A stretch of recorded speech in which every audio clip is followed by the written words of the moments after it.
If I did things right, we are now streaming. Are we live or recording live? No, we're live. Awesome. John trusted us to be live. Perfect. That's Let's do this. scary in itself, but he did. So welcome everybody. It is Monday night. Thank you so very much for taking time of your Monday to join us. In case you noticed, this does not look like MJ or John Young. They are not with us tonight. A little quick plug as I'm thinking about it is MJ has a music mixing show coming up this Wednesday. So the little precursor to that, he's like, hey, if I'm doing that, he's like, I don't know if I can do Monday too. And I said, that's all right. That's all right. I got somebody. We can hook up. So these two wonderful gentlemen, Art Armani and Aaron McPhail. And gentlemen, thank you for taking time for your nights to join us. So I guess let's give a quick synopsis. Synopsis? Wow, where did that word come from? Quick synopsis of who you guys are for those that mainly only listen to the show and aren't familiar. Aaron, where are you from? Where's home for you? I think I'm in Calgary, Alberta, Canada, up on the west side of the country, up by the Rocky Mountains. I'm very blessed to live where I live. It's beautiful. Not here. Every Canadian says A after everything they say. No, we don't. Not after everything. Every other. Hey. Actually, it's more of a like a do you agree kind of a thing. It's kind of like the hey. It's okay. Like, check that out, eh? Oh, Makes yeah. sense. Right. It's more like the hey. We just drop the H or put it behind the E. Yeah. Drop My wife used to go to school near the Canadian border in New York. Okay. And of course, the joke there is, you know how you spell Canada. C-A and A. So that was the joke that she, proceeded to use all the time, apparently. So that's okay. Art, how about you, sir? Right outside of Philadelphia, wearing my Phillies. This is a different color because Eagles are doing well for football, and then the Phillies are obviously doing well at baseball, so I combined the two. We're right outside of Philadelphia in Bucks County. Just having a blast and glad to be on tonight. Awesome. So I got to say, I met these two gentlemen face to face for the first time at Expo this past August.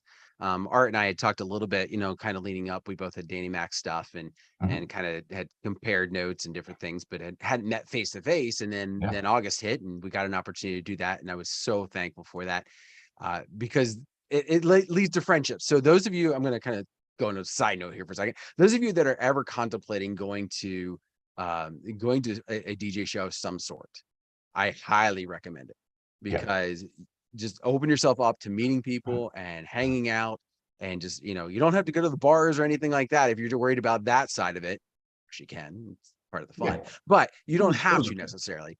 But with that being said, like you get to have new friendships. And so guys, I thank you very much for that friendship as we also talk tonight. And so to fill this in, one of the things that led to this, I was looking around on some of the Facebook groups and trying to kind of get a feel for the topic that we were going to go tonight.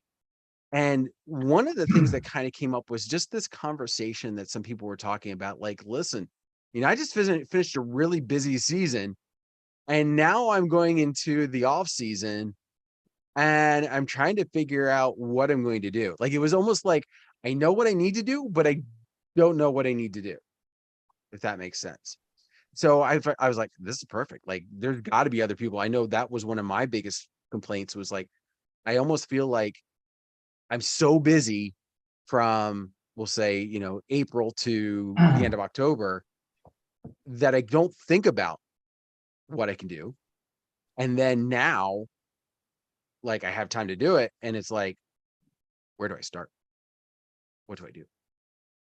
So tonight, one of the first direction that I would like us to go is this idea of what are you doing to fill the time? And I don't mean the idea of, I'm going out and doing a bar gig or I'm doing corporate parties or anything. We'll talk about that all later. Yeah. But what are some of the things that you're doing to fill your time that is still working on your business?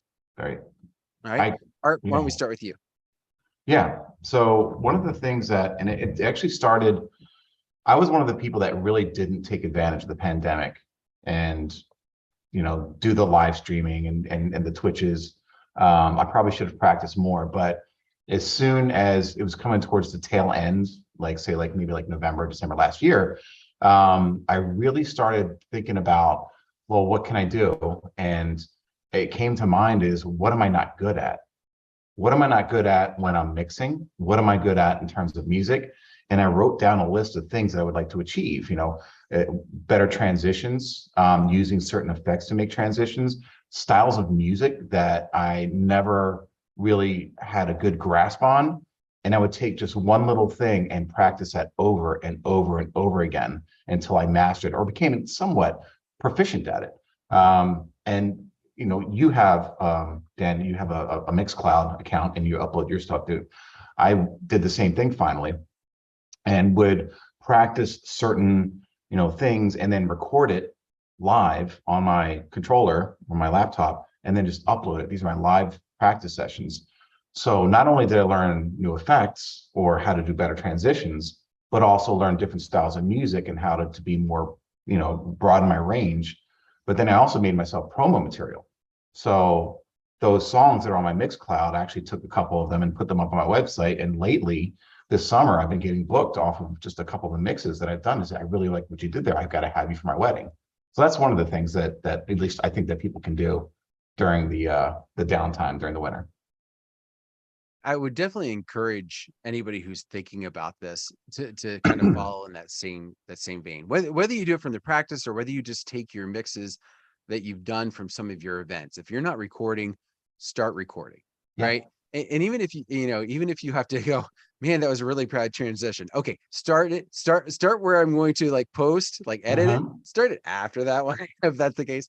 But what I've noticed is that when you do that, it gives you, for lack of better terms, a little bit more pressure to come with your A game, right? I think sometimes when we do events, we get this idea that, okay, it's not really a dancing crowd. It really wasn't that great.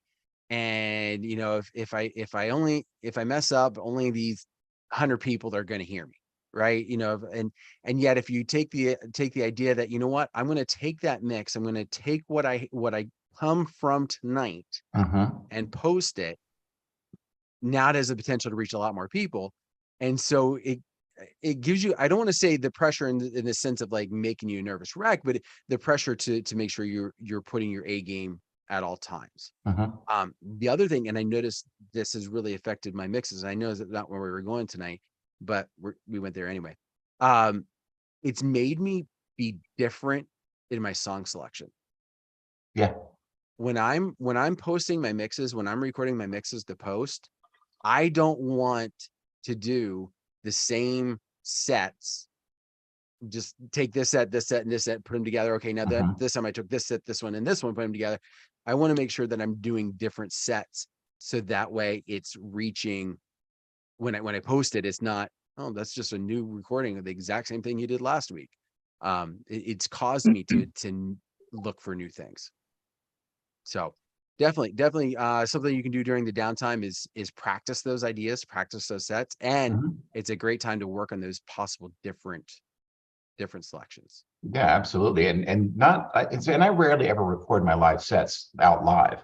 It's when late at night, the kids are to bed and I've got my own me time to really I've got this huge library and I'll start with one or two tracks and then just kind of grab, and I'll practice this a few times, not just sit there and do it once and record it and that's it. I will come up with like a 15-minute of just practicing over and over and over and over again. So I'm practicing my transitions and learning music at the same time. And then at the very end, I'll do it one final recording and say, this is what I learned. I may have a couple mistakes in there, but it doesn't matter. But it's really just like about an hour that I spend like creating this new mix. And then the next week or even a couple days later, I'll do the same thing with total different styles of music. Awesome. Aaron, how about you? That's pretty much, you took the page out of exactly what I'm going to do this year. I was really late to the game. I took advantage of the pandemic to not do anything. And I kind of sat back and I just was like, okay, I'm going to take a break. I mean, I'm over 25 years in the business now. And I said, you know what? I need this, because I pretty much worked 2 jobs plus DJing full time almost, clubs to weddings for 25 years. So when it hit, I was like, you know what? I'm going to relax. I'm going to enjoy my house that I'm never in and see my kids I never see, and and just kind of like get some perspective. And that's what I did. I kind of sat back. I didn't really get into the YouTube thing till this year. I didn't get into Twitch till this year. I didn't start doing anything with video till this year. And I feel I'm really behind the 8 ball right now, with what I've been doing through video. So joining Twitch, I've recorded everything I've done so far. So I'm going to go back through all my Twitch sets during my nights off and my weekends off that I have coming. And I'm going to go through them all and say, wow, that was terrible. What can I do better? I want to be real about what I'm doing and get back and say, okay, this really worked. This really worked. This didn't work. Okay, listen to this. Okay, was that really that far out of key? Was it that far out of time? Like, what am I doing? Critique my stuff, go back, review the things I've done, and come back better. When I hit my next Christmas party or my season end party, I should be stronger just by listening to the things I've done through the year, and then try to practice and get better and better, and hopefully make myself better.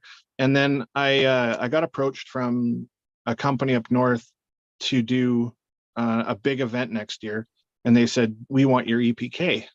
And for those that don't know, it's an electronic press kit, and what that is, that's your bio, that's what you've done, your brag book pretty much. And it's like a private website that you build so that you can give it to agents. And that's who contacted me, was an agent. And I've since been contacted by buyers since talking to that agent about other shows and other events to come up for next year.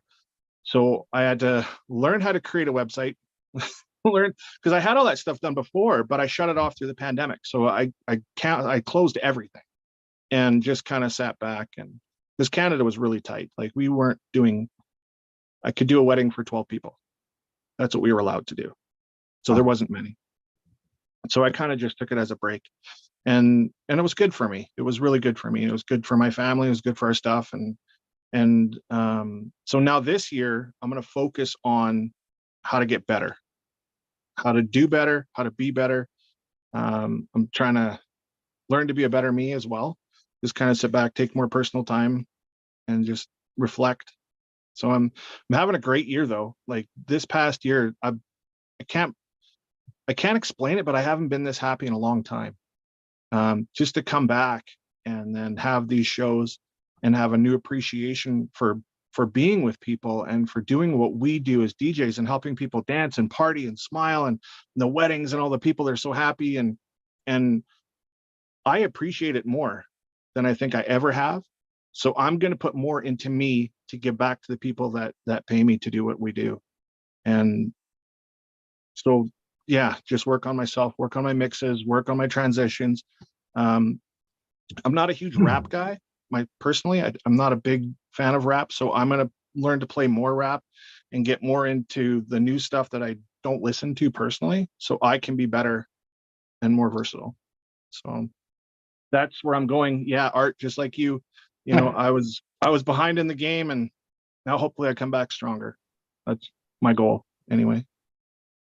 I think it's important, definitely, to do exactly as you said, to take some downtime. I mean, you got forced to because of the pandemic, but even from the standpoint of when you go into this off season, I talked about filling the time, and I hope that nobody goes to the extent that goes, well, I typically am gone for 12 hours on an event day. And I know for Canadians, that's like, a 2-hour wedding to most Americans. But, from the standpoint of, I'm gone for 12 hours. So that now on a Saturday, I'm going to take 12 hours and do this.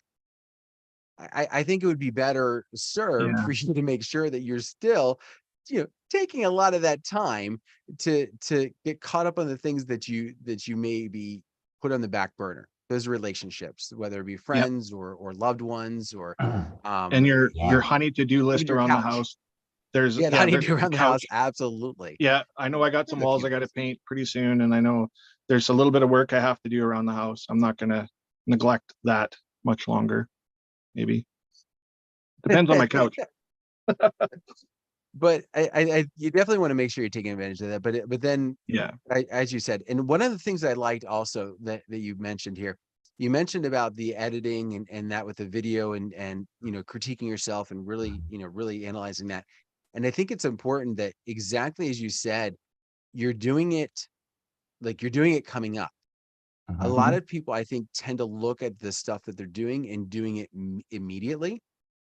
And the problem is you don't have, I think, the same eye to it as you do if it's sat for 2 months, right? Like when I think about my wedding this past weekend, like, oh man, it was crazy. Like everybody was dancing and it was awesome. And so if I were to critique myself on a Monday, I'm probably going to have a much more still gig high, for lack of better terms, Yeah. off of that than I am if I critique it in 2 months when I don't think the same. And I'm using exaggerations for the event, but you get the idea, right? So I yeah, think that's something definitely to keep in mind as you go. So here's the next question. I'm going to assume you're probably like me. You've neglected your gear for the past like X amount of months. Are there any things that you're doing? I don't want to say to purchase new because that's a whole other ball of wax potentially. But are there any things that you're doing to organize or to kind of get yourself ready during this time period so that when you come back in the new year for whatever that next series of events is, that you're ready to go? Yeah, I'll go ahead with this one. So, you talked about 12-hour days, right? And then some of us have kids, and then some of us have full-time jobs. So that 12-hour day is a rush, rush, rush, rush, rush. And we've got our equipment that's set up and ready to go most of the time, but you're always grabbing cables and getting extra cables. My garage, it looks like a rat's nest of cables, like in all corners. Like they need to yep, be organized, categorized, labeled, whatever. And I'm sure there's like the rest of us have like these, I don't know what this is to. I have no idea. So I'm gonna start yeah. plugging it into things and see what turns You on need and check the you codes need to on it. get a gold Sharpie and write down on the plug what it was for the minute you buy it. I put out a video Yeah, on that on my channel a long time ago. That I was probably saw my that. best tip I'd ever had, was write it on the plug. And I actually have one Mhm. that I picked up the other day and nothing's written on. I'm like, oh, I don't know what this is Yeah, for. but that's the big Take thing. my own Like, advice. no, yeah, absolutely. And I started to actually, I have a label maker, so I started labeling some of Oh, them. So either label maker or Sharpie, that's a great idea. So that's going to be probably one of the biggest things because I've got those little bins, those black bins with the yellow top. There's like little ones all throughout like this house in my garage, and they've all just random stuff. So I think yeah, that's like the first thing I've got to tackle by far. I hear you. Clearing out. I've had a new appreciation for clearing out, and I a few minutes ago before everything started, I was showing these guys, you see this, right? Yeah, And I showed them what looks over there, yeah. and that's a whole other issue.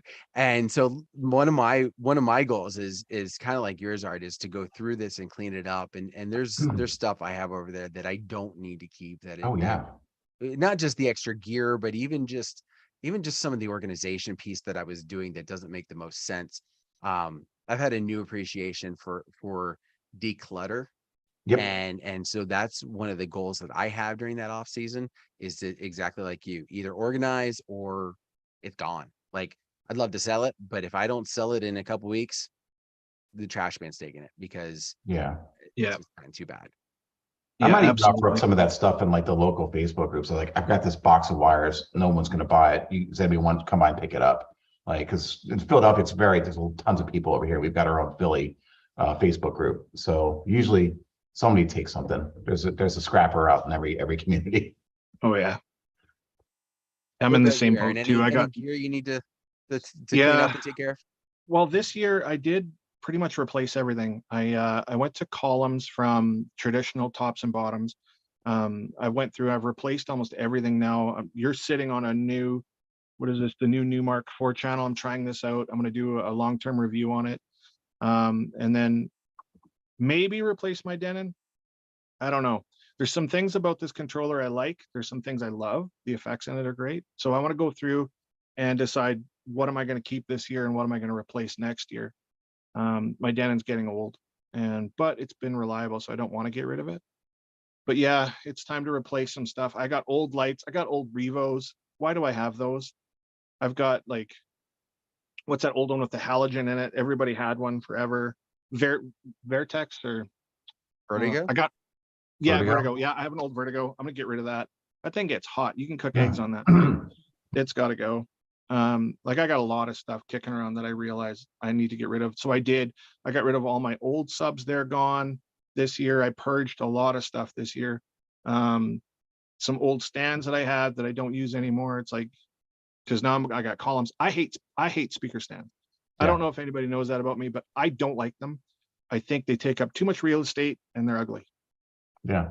It's just me. I don't like them. I mean, some people love them. They put scrims on them. They're happy. And I'm like, I don't. So I got rid of like old stands I don't have. I still have another set right over there that need to go. And cables. I did some outdoor shows here over the summer, some outdoor weddings, and a couple of them turned into mud fest when it started to rain that I need to clean. Like there's some that I purposely left in a box for the downtime. It was like spare 50 XLRs and spare IECs and some the extension cords. The extension cords, they're dirty. Like I'm sure they're caked up and dried enough. You probably just slap them and all the mud. Exactly. Yeah, that's why you don't do it when they're wet, because it's muddy, right? Take them out, bang them out when they're dry, and then it's just easier to clean. I also have a cable checker that checks all the cables, so I'll go through. That's a good idea. At the end of the year. Yeah, I just got a cheap one from Behringer. I have a Behringer cable tester. You just throw a 9-volt in there and you can go through, check all your cables. I'll be doing that as well. Make sure, like, because I know I had a couple monitor cables from a festival event that I ran out that were no good. I didn't know they were any good. So now I'm gonna make sure this year when I go out, every cable I have is working. So that's going to be another thing I'm going to do. Nice. I would also kind of give a little quick plug while we're talking about cable testers. So the Behringer one, that's good, but I know a lot of people that swear by the Moat. That's Ben's concoction, Moat for mother of all tester. Yeah, I've seen that. It will test pretty much any type of cable you can think of. It's got a setting somewhere on there to test it. Well, if Ben made it, I would definitely try it. Yeah, it's pretty awesome. So, but the key to definitely testing your stuff, right? If it's not doing any good for you, there's no point in hanging on to it. No. You know, especially if there's copper in there, somebody's going to take it. It's worth something to somebody. Scrappers will take it. It's like, somebody wants it, man. I'm all for it. I even got a stage over there I need to get rid of. Oh my God. Yeah, I don't need it. I don't use it. I mean, I have 2 full sets of gear. I'm good to go. I've got a backup of everything I need. Yeah. So I'm not, we need to filter it out. Awesome. All right, let's switch gears a little bit. The next area that I want to talk about, right? So, you know, during our on time, I think it's very easy for us, for lack of better terms, to keep our name out there. Social media wise, marketing wise, like it's pretty easy to keep our name out there because like we've got events that we're talking about, right? Like if you post about the event you did, or it's coming up or something related to it, I think it's pretty easy. But when I know for me personally, when I get to that downtime, my channels almost go silent. Like, and I know that's a bad thing and I know I shouldn't. What are some things that you are planning to do or have done in the past to keep that name active out there during, you know, again, social media or marketing wise? All right. So it never stops. So you guys know, well, at least Dan, you're pretty familiar. I'm a marketer. Like that's what I do during the week. And I've done that for years and years and years. So I kind of have an edge on that topic. It never stops. So the one thing that everybody needs to do and should always be doing is taking pictures and videos at every single event, right? And save something. Don't post all of it right away, because then you won't have anything to post in the off season. Yes, I did something right. I Yeah. procrastinated on my videos. Thanks, Art. Hey, there you go. But you can always use it. That's the best part of it. You can always use it. But make short little videos. So you should have a Google My Biz or Google Business profile. First of all, you need to have one. If you don't have one, get one. It's easy. It's free. You should always be posting. So making sure that there's images up there. You can post videos up there.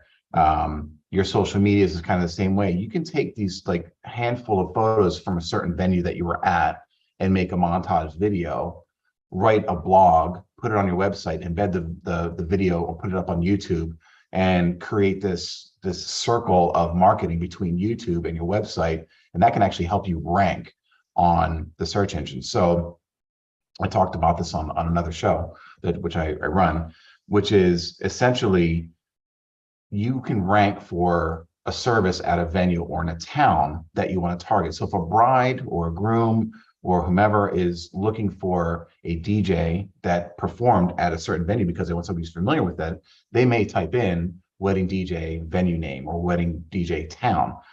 So when you take this video and you create the YouTube and you put it up on YouTube and then write a blog about it and link to that YouTube video, you're giving yourself an opportunity to show up in the search results for a bride or a groom or a client that is searching for somebody who's experienced at that venue or in that town.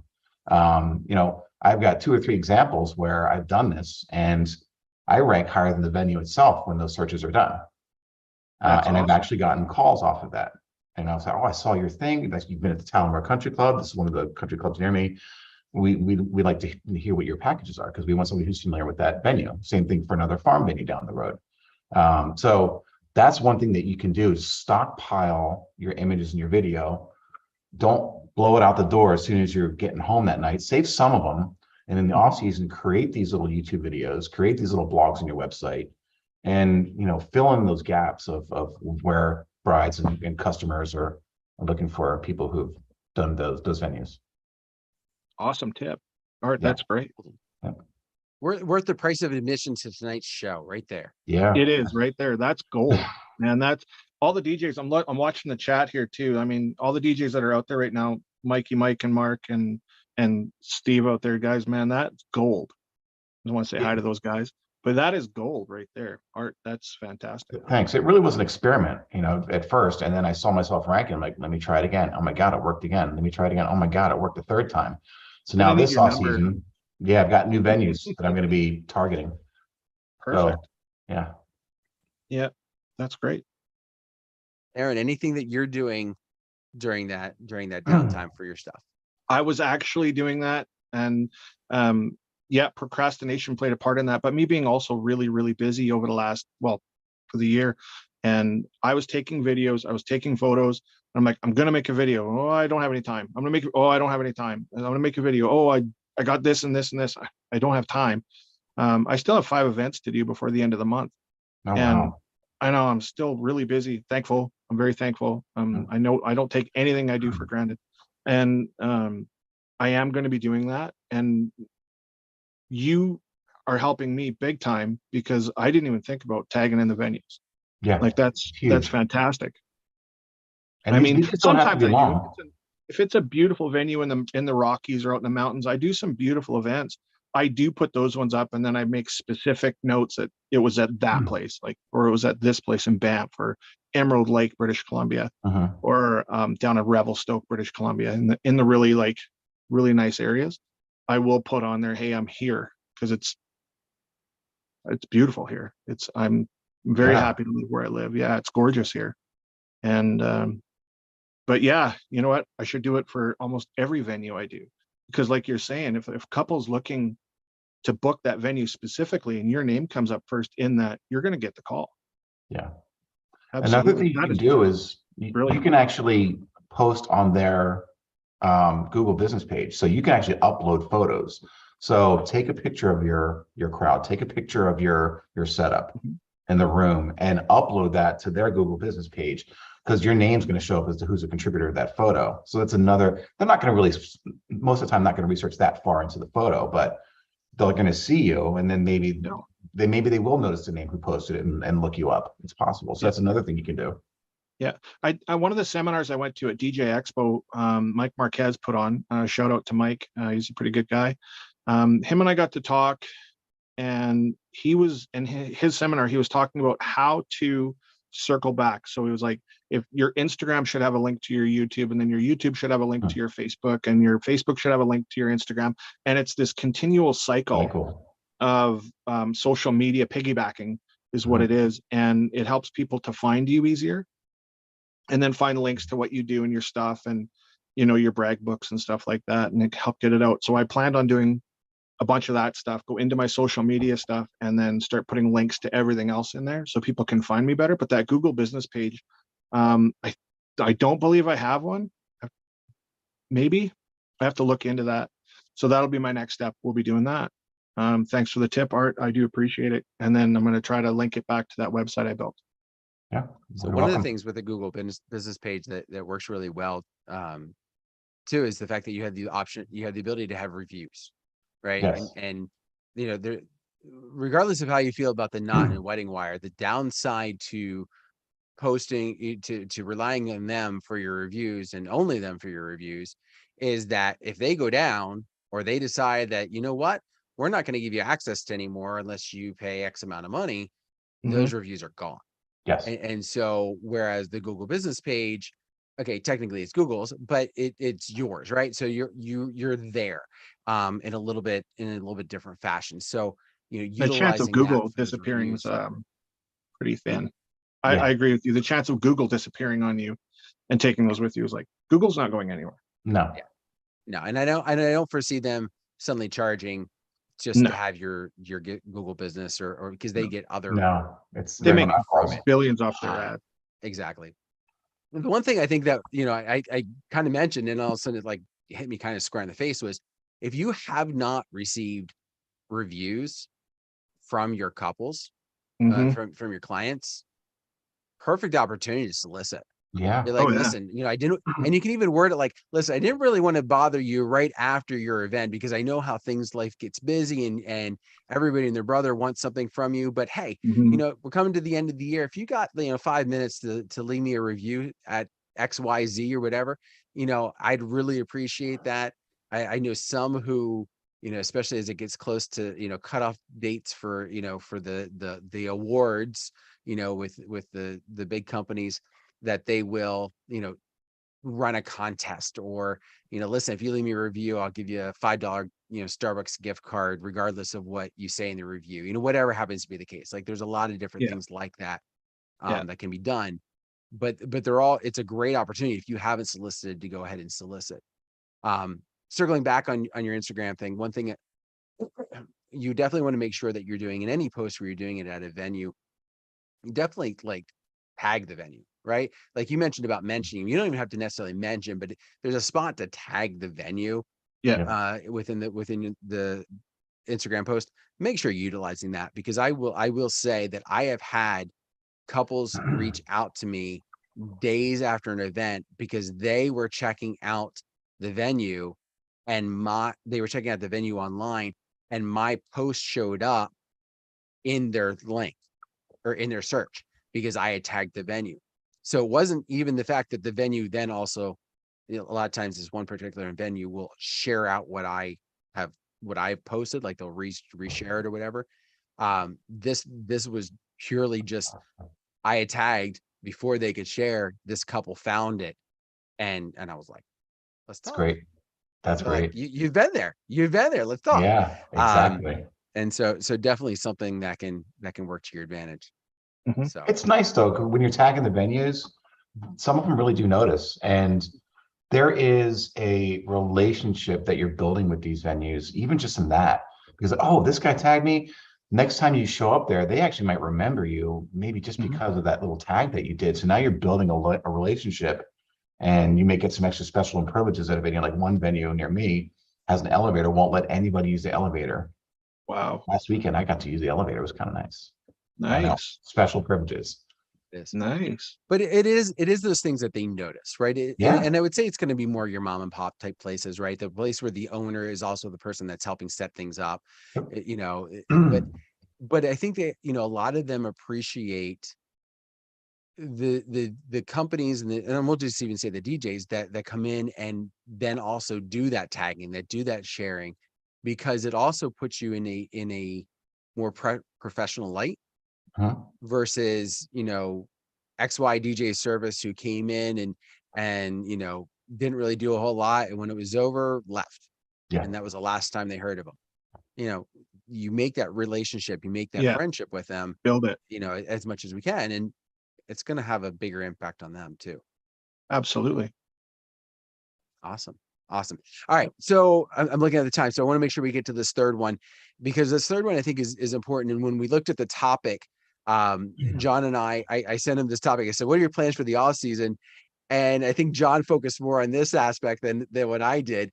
But his idea was, the idea of surviving, paying the bills, right?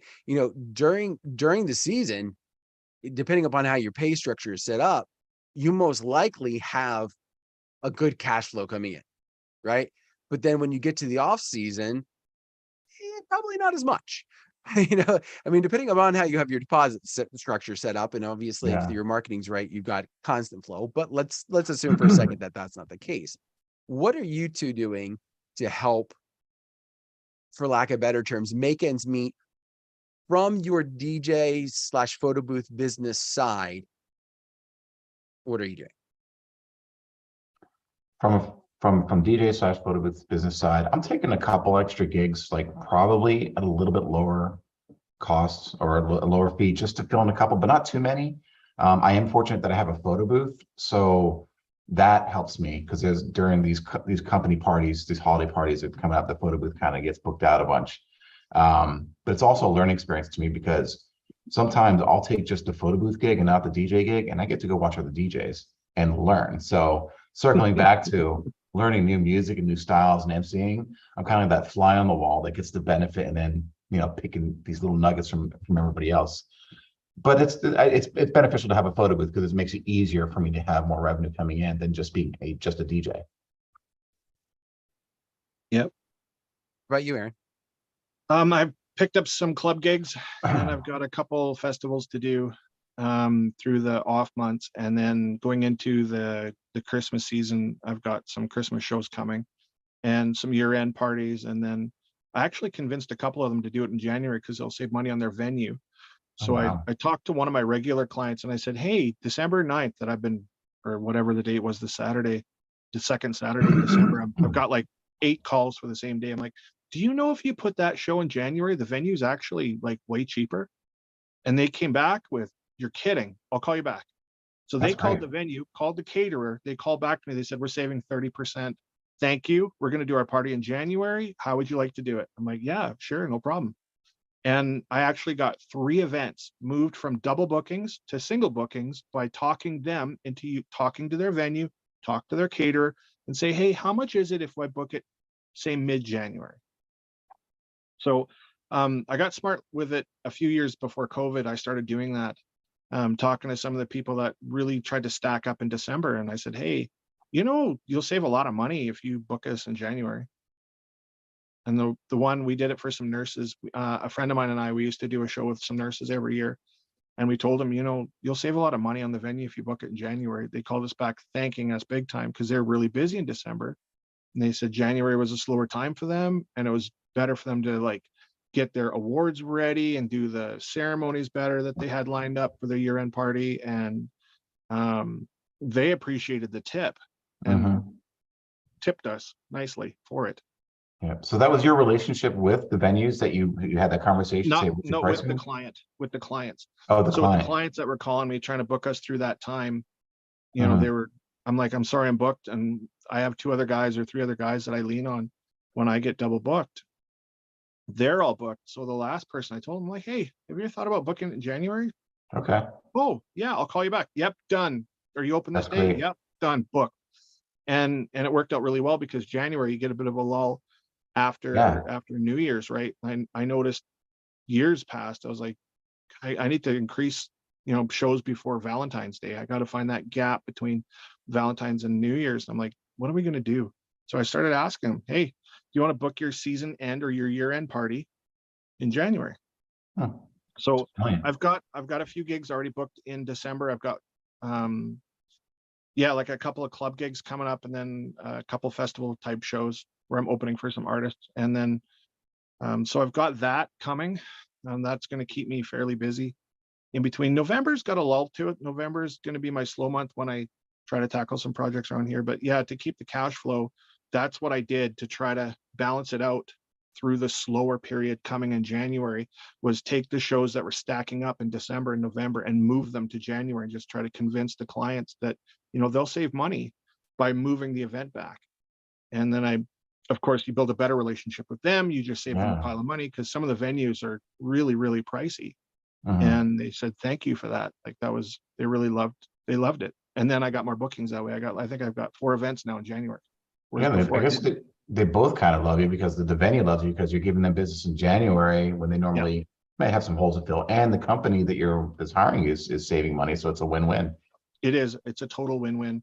And it's one of those things I discovered, yeah, pre-COVID, I started doing that. And it worked out really well then. So I tried it again this year, and it's working. So a lot of budgets are tighter than they ever used to be because of the dark times that I call it. And they're really happy. So the clients are happy I'm helping them, and I still get to do all the parties I wanted to do with all my old clients. So I was pretty happy about that. Other thing too, I'm going to be selling off a bunch of gear that I know I don't need. No, I'm not going to use anymore. I've got some old lighting and stuff I got to get rid of, and some cabling to go with it. So yes, I'll be selling some stuff off, and then hopefully it floats through good. We have to do a live auction here on DJNTV. Right. Well, Custom you know, art signed light. there we go. Exactly. You know, one of the things I think you hit on, you know, it's important to be able to try and you know, move them. And I think sometimes, you know, especially for those of us who typically deal with a lot with weddings, trying to move a couple, a wedding couple, is Oh, yeah. very difficult, right? Like, they're Yeah. set in that date. Yeah. And Yeah. so trying to, hey, you know, That's you hard. can save a lot of money if you move to January. No, I want my, you know, I want my winter wedding, you know, Yeah. I want That's my the date. Christmas That was wedding, the day whatever we may be had the our case. first dance on. We have to have it on that date. Right. Exactly. Yeah. Couples So, are dead set. Yeah. right. And yet one of the other things that kind of makes it nice when you're thinking about like corporate clients, one of the things that I always like about them during the December, January time, like if I'm going to get snow, January, February is pretty Yeah. bad. Sometimes I get December snow, but usually January and February are the worst. But I know that if I have a corporate event or a school event during that time and weather's bad, they're going to cancel, because the last thing they want is their employees potentially at risk. And maybe not cancel, but they're going to postpone, right? They're going to do something. Where I you know, always bite my tongue when I take a wedding during those times, because if it snows, we're still having it. Yep. And Can we'll I just say, live there if we need to, but we're You getting gotta- as married. the Canadian perspective, yeah, we don't cancel. Yeah. No. You got a sled dogs. And Well, a, you're Like- used to it a little bit more. Yeah, we're a little more seasoned that way. Sometimes I hope they do. I hope I get that call. It's like, please cancel. It is like, it's minus 40. It's blowing at 100. I'm like, okay, please cancel. And no, show must go on. I've driven in some pretty horrible conditions and gotten to the events, and they still show up. Like, what's a snow day? We don't have those. Well, and I still Every day. remember, like, there was this one, and this one always stands out to me. And it was at a time where I wasn't taking winter events, and partly because I was towing a trailer with a Toyota Corolla. And Oh. believe it or not, that was going to happen. But I remember, like, I wasn't going to take any, and there was a Saturday in December, and the couple was like, no, we really want to have you. And I'm like, listen, I can't risk this, you know, because I know that if the weather's bad, like, you're going to still want to have it, and won't be able to make it. And they're like, okay, we understand, we totally get it. And then wouldn't you know, we end up like having 1.5 feet of snow fall within like 24 hours. Like, maybe not, but all I remember is that Saturday was so bad. Like, I couldn't even dig myself out, let alone getting to someplace, you know, road wise. And so that always kind of stuck in the back of my head, like, man, And again, that one was I still remember it was a December 14th. Like don't ask me why that sticks out, but other than the fact I just remember like that was the date, and then it snowed, and I went, wow, I avoided that one like barely. But Probably yeah, because you don't miss many events. That's probably why I don't miss any. But that's you're what I mean. seasoned. That's why Yeah. it sticks out. It's because it was the one that you couldn't make it to. Oh no, I meant yeah, no. Well, I didn't get hired for it. Oh, okay. I said Oh, no. thankfully. I Oh, said okay. no to the couple. You said no. And then it snowed, and that's when I went, "Ooh, I'm glad I didn't take it. But yeah, Psychic. no, I mean, like that's the thing. Like I would figure out some way to get there, but I don't know what I would have done that day because Yeah. like Corolla was not towing a trailer and Yeah. that stuff. No. 2 of my vehicles are 4-wheel drive for a reason. And that being one of them. It's like I've never missed an event due to weather. So I mean, I always try to make it, even if the highways are closed, I go around, I find a way. I'll get there. One thing we deal with a lot here where I'm at, and Art, I don't know if it quite makes it to you. We're a little bit close, like we're close enough to Lake Erie. We're not Yeah. close, but we're close enough The lake that we effect. get a lot of ice. Snow I can do. Mm-hmm. Ice is Ice another is not story. good. And that's a lot of times where there's no good. The ice is, yeah, ice is really bad. I vouch and swear by studded winter tires. Oh wow. Even in my Jetta, I mean, I can't put my system in my Jetta. Maybe half of it, but that thing's unbelievable. You stud a set of tires and you put them out there in the ice. I swear by it. It works really well. Huh. Just a Canadian tip for anybody that has to deal with ice once in a blue moon. Studded winter tires are the way to go. Well, They really make a difference. a lot of people might be in that situation this year. They were saying that this year is supposed to be a very, very cold winter, and there's potential for a lot of situations like that across the U.S., at least the northern part. And Dan, you're in central Pennsylvania. I'm in like Yeah. close to it, but I've lived in central Pennsylvania. I know it can get nasty. Yeah. Mhm. Yeah. I This time think I of saw year. that same weather prediction came out, and I responded on Facebook to my friend who posted, thank goodness weathermen are usually wrong. They Yeah. usually are. I cannot Oh, but believe we haven't had any snow yet here. I cannot believe how warm it was here today. The afternoon, yeah, the morning, we were right at about freezing early in the morning, and it shot up. I think what's 20, what is that, like 60 something degrees by the afternoon. Oh wow. I went, what is this? We were taking off our sweaters. I'm like walking around outside and doing stuff around the yard, and I was actually sweating outside. I'm like, I cannot believe how warm this is. Like we haven't, by now, when you're shopping for your Halloween costume, you're Uh-huh. trying to figure out what it'll go over, like how big of a jacket you need to have on first, or if it'll fit under your jacket, because you got to figure out which one. But this year, I'm just like, pretty nice. Oh. I'm not complaining. No, don't take it for what you can. Take it for what Oh you yeah, can. for as long as we can. I'm very, very happy so far this year.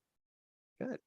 I Weather-wise. just looked at the time. So on that note, Yes, sir. I want to kind of start to wrap this up. So hopefully everybody who tuned in was able to get, a few nuggets. There was a lot. Like there were some on topic things and some off topic things tonight. You guys are awesome. Thank you so much for joining us. I do want to give a quick plug here. So and I didn't pass this by John, so if he's mad at me, oh well, he can take it out on me later. But Art, I want to, so you have your own show, and I think it's worth at least mentioning if you don't mind. Thank you. Tell us what it is and how they can find it. Great, thank you. It's Photo Booth Magazine. We just launched it in late August with Dave Stevenson. We've got a website called photoboothmagazine.com, and every Wednesday night we do have a live stream as well. Just go to the Photo Booth Network or the Photo Booth Magazine Facebook group, and as well as YouTube. We stream it live. So thank you for that plug. I mean, I'm glad to be on the show. I really appreciate it. It's an honor. Definitely. Thank you. Aaron, is there any things that you're plugging right now? You got a new album dropping tomorrow. It's all rap, I heard. Yeah, I'm doing my first rap album. It's called The White Boy. Pretty boring. Mostly about snow and how I miss it. Aaron the DJ, you guys can hit all my socials up. Aaron the DJ, I'm on YouTube, Facebook, Instagram, all that stuff. Aaron the DJ or Aaron the DJ 12. You can find me on all my stuff there. I should be posting a bunch of stuff that I've been putting off for the rest of the year coming up pretty soon. I got some reviews I'm going to do and some show stuff and just little things here and there, little tidbits and tricks I'm going to be doing. Kind of inspired. Cousin of mine, he's young, getting into DJing, just fired me a whole bunch of questions. I didn't know I had a DJ in the family. I need help. How do I get out of the bedroom? So I'm going to do a little bit of a segment with him. And then I'm going to post some stuff to social media just on some of the tips I've been giving him, because he's pretty ecstatic. So I'm hoping to do that soon through this break. That is cool. I'll check that out. You know what I found? It's so Thank you. interesting when you connect with family Yeah. that didn't realize you DJ'd. Yeah. Because like they're on that outskirts. Yeah. So I have a cousin, he's in Georgia. Like we connected, he was doing some parties and like some bar stuff. My other cousin saw his post and went, wait a minute, we've got two in the family. And then I come to find out on my mom's side, I got connected with a DJ down in Florida to the extent that like I didn't know of him, but he runs in some pretty elite circles. Cool. And it was just like, and his mom, we were talking about some different things and related to some personal matters. And she's like, yeah, she's like, I think it's so crazy that, you know, you and Chris both DJ. And I was like, and so we started connecting. And so like one day he and I just chatted for like an hour and a half, like on Facebook Messenger. So it is such a small, crazy world with that. Definitely. It is. So anyway, coming up next, we got Hanging with Howie. I don't know their topic, but if you want to check it out, Robin has dropped the link a couple times in the chat, DJNTV.com/chill. The guys will be recording their show. So you can jump in, you can watch it like with your cameras off. And then they do about like 20 minutes or so. And then when they're done, you come on, you talk, you hang out. Again, it's the whole idea is like this, you know, hanging in the hallway after a seminar, you know, chit chat and getting caught up. And that's where a lot of these friendships and stuff like that continue to grow and continue to prosper. So check that out. Tuesday night, I'm sure there is the typical music show with Brian and Jay and Howie. And that'll be recorded as well for posting in a later time. And I'm not sure about any others tomorrow night because of some different things. But then Wednesday, I mentioned at the beginning of the show, MJ is going to be back. He's doing a music and mixing show. So you have a chance to check that out live as well, or if in the replay, if you just for some reason can't tune in late, totally get it. But those are the things that are coming up. And then next week, John, MJ, and myself will be all back here. And I believe we're doing a Q&A show, I think. So make sure you stick around for that. Obviously, you can drop stuff in the chat or send messages to us if you have questions that you want us to talk about. I'm more than happy to have it. Again, Art, Aaron, thank you so very much for being a part of tonight's show. Everybody else, thank you very much for tuning in.